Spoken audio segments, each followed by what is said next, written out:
ये किसने कह दिया कि बस एक बकरा ज़िबा करो कुर्बानी कबूल हो गई? अल्लाह फरमाते हैं इन्नमल अमालु बिन्नियात कमा क़ाला नबी सल्लल्लाहु अलैहि वसल्लम, फरमाया रसूलुल्लाह ने कि हम तो बंदे की नीयत देखते हैं। आजकल तक कही ऐसे है बकरा ज़िबा करेंगे तो फ्रिज भी छोटा पै जाता, बड़ा फ्रीजर ले आके सारा ही रख लेना है। जानवर इसलिए ज़िबा करते हैं कि उन लोगों तक अच्छा फूड पहुंचे, अच्छा खाना पहुंचे जो तरसते हैं अच्छे खाने को। इसलिए नहीं ज़िबा करते कि उसके सारे हिस्से हम ही रख लें। इसलिए करते हैं कुर्बानी कि अल्लाह ने हमको माल दिया है तो हम उन लोगों तक पहुंचाएं बेहतरीन खाना जिनको नसीब नहीं है।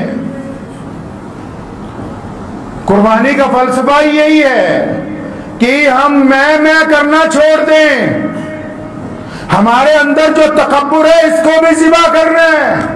हमारे अंदर जो झूठी अना है इसको भी ज़िबा करना है। हमारे अंदर जो झूठी शान और शौकत है इसको भी ज़िबा करना है। ये जो आदत पड़ी है कि हर काम करने के बाद फेसबुक पे डालना है कि हमने 10 किलो की आटे की थैली एक गरीब औरत को दे दी, ये जो गुरूर है इस पे भी छुरी फेरनी है जब तक ये गर्दन ना झुक जाए।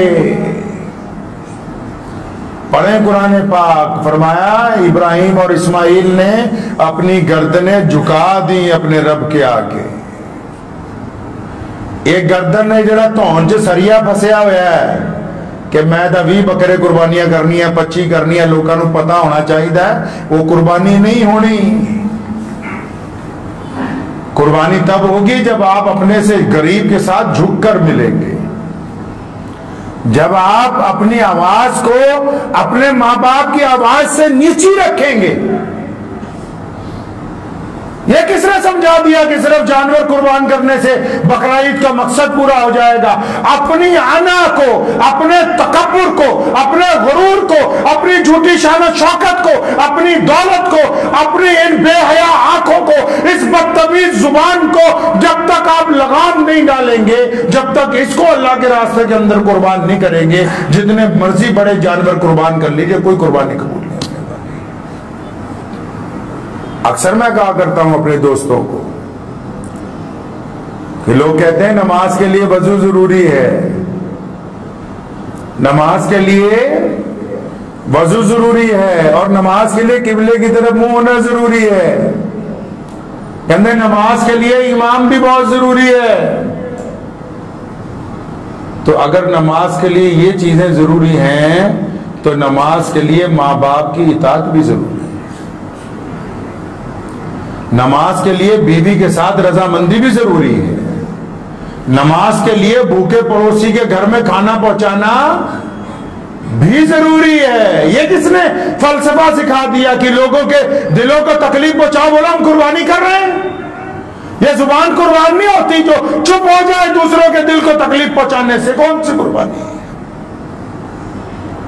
दूसरों को दिखाने के लिए कुर्बानी हो रही है कि जी हम 2 लाख का बकरा ले आए, 5 लाख का ले आए हैं, कि जी इस बकरे पे अल्लाह का नाम लिखा हुआ है, इसके लिए इसकी कीमत 10 लाख रुपए है, और ये जो हाफिज कुरान जिनकी छाती के अंदर कुरान पूरे का पूरा महफूज है उनकी तनख्वाह 10,000 रुपए है। तो उस वक्त तुम्हें शर्मो या नहीं आती है?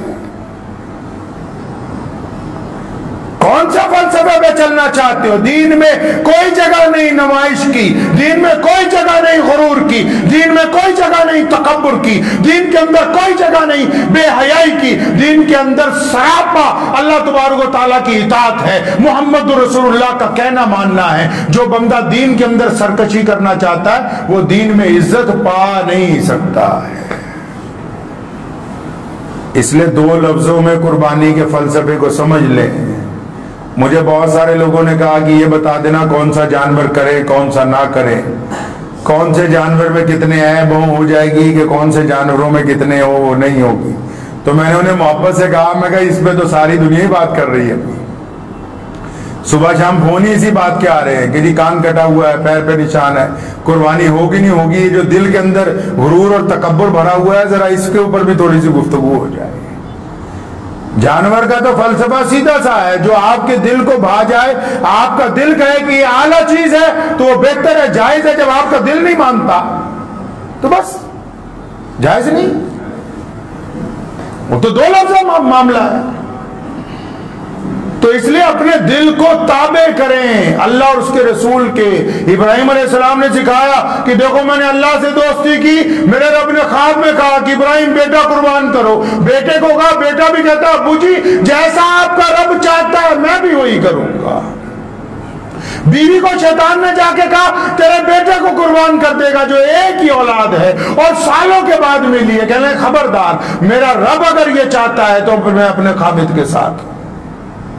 तो कभी घर में बैठ के किसी की भलाई का प्रोग्राम भी बनाओ। कभी घर में बैठ के ये भी सोचो कि हमने कुर्बानी देनी है उस झूठी शानो शौकत की जिसकी वजह से अपने सके भाई से नाराजगी है सालों से, कि इस ईद पर उस झूठी शानो शौकत की कुर्बानी देते हुए उसके दरवाजे पे पहुंचेंगे, दरवाजा खटखटा के कहेंगे कि अल्लाह वास्ते मुझे माफ कर दे, हम उसके गले मिलेंगे। कभी ऐसी कुर्बानी देने की भी कोशिश साथ में की जाएगी कि नहीं? कभी घर में बीवी और बच्चे बैठ के ये भी तो इरादा करें कि फलां रिश्तेदार बहुत ज्यादा गरीब है, अल्लाह ने हमें बहुत कुछ दिया, क्या इसको एक वक्त में इतनी दौलत ना दे दे कि स्टैंड हो जाए, इसका कारोबार चल पड़े।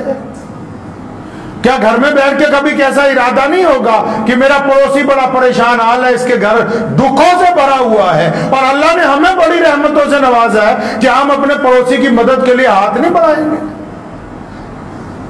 कुर्बानी का फलसफा मुसलमान को सिखाता है। इस मुल्क की जंग आजादी आप अगर तारीख उठाएंगे 1857 की, बेशुमार उलमा ने कुर्बानियां दी हैं, दिल्ली से मेरठ तक, दिल्ली से कलकत्ते तक और दिल्ली से लुधियाना तक, लुधियाना से पेशावर तक। सन 1857 में कोई दरख्त ऐसा नहीं है जीटी रोड पर जिसमें उलमा की लाशें ना अंग्रेज ने लटकाई हो। क्यों? ये फलसफा हमें मोहम्मद रसूलुल्लाह ने दिया है।